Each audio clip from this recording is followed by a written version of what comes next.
नमस्कार. अर्चना किचनमध्ये तुमचं स्वागत आहे. आज आपण पाक न बनवता मऊसूत अशी तिळगुळाची वडी बनवणार आहोत. चला तर मग बनवायला सुरुवात करूया. तीळ घेतलेले आहेत मी 1 कप. 1 कप तीळ घेतलेले आहेत.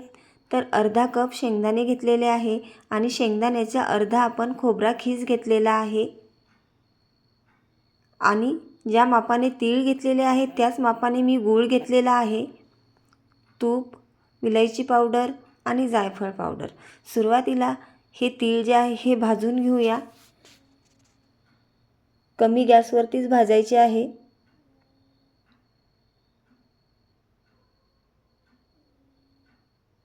म्हणजे छान असे भाजल्या जातील.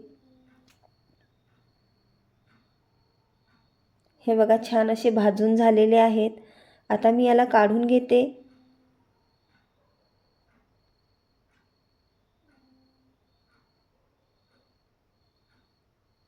आता याच्यामध्ये शेंगदाणे भाजूया. याला सुद्धा कमी गॅसवरतीच भाजायचं आहे.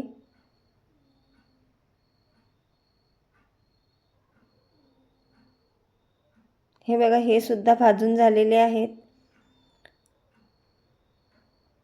याला सुद्धा मी या तिळावरतीच टाकत आहे. टरफल वगैरे काही काढायची गरज नाही आहे, पण तुम्हाला जर काढायचे असतील तर तुम्ही काढू शकता.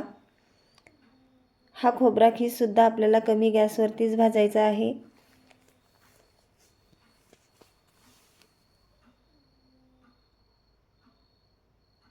हे बघा कलर बदलेपर्यंत आपण याला भाजूया. हे बघा छान असा कलर बदललेला आहे. आता याला सुद्धा मी याच्यामध्ये या तिळामध्येच टाकणार आहे. हे बघा आणि याला थंड करून घेऊया आणि याच्यामध्ये गूळ मिक्स करायचा आहे. हे बघा गूळ सुद्धा मिक्स केलेला आहे मी. आता आपण याला एका भांड्यामध्ये मिक्सरच्या भांड्यामध्ये टाकूया आणि असं जाडच काढायचं आहे आपल्याला मिक्सरमध्ये याला. हे बघा असं जाडच काढलेलं आहे. आता अगोदर एका ताटाला तूप लावूया.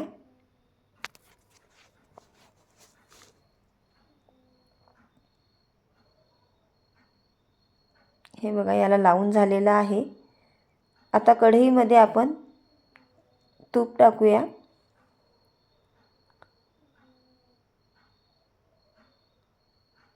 याला थोडंसं गरम होऊ देते.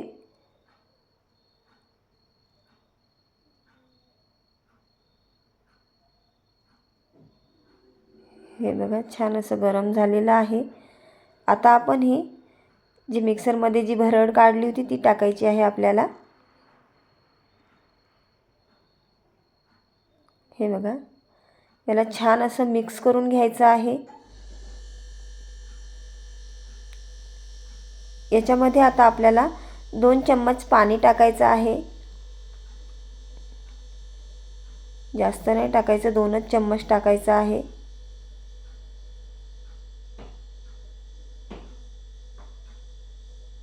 हे बघा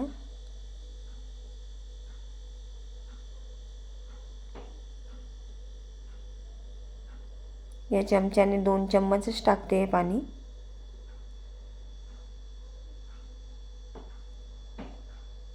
याला मिक्स करून घेऊया.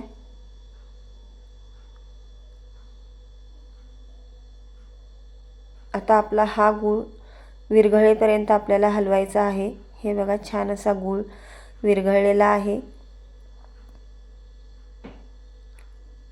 आता आपण ज्या ताटाला तूप लावलेलं आहे त्याच्यामध्ये आपल्याला हे टाकायचं आहे.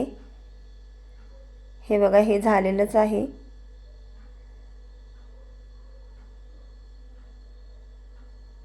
आणि आता याला सर्व बाजूला पसरून द्यायचं आहे. आपल्याला जेवढं बनवायचं आहे तेवढं.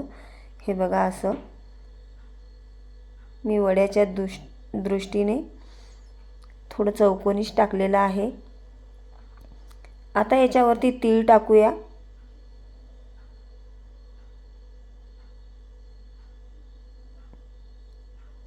थोडंसं खोबरा खीस टाकूया.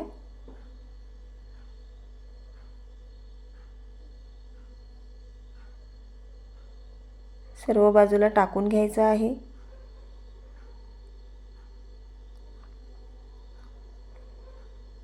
हे राहिलेले तीळसुद्धा मी याच्यावरती टाकून देते. थोडंसं असं दाबल्यासारखं करायचं आहे याला. आता याच्यावरती आपण थोडीशी विलायची टाकायची आहे सर्व बाजूला.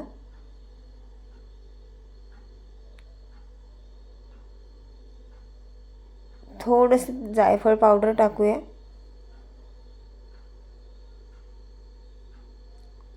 याला असं करून घ्यायचं आहे म्हणजे त्याला चिपकून बसेल ती पावडर वगैरे. आता थंड करून घ्यायचं आहे आणि वड्या पाडायच्या आहे. हे बघा थंड करून घेतलेलं आहे मी त्याला. हव्या त्या आकाराच्या वड्या पाडू शकता. या बाजूला सुद्धा पाडून घेते.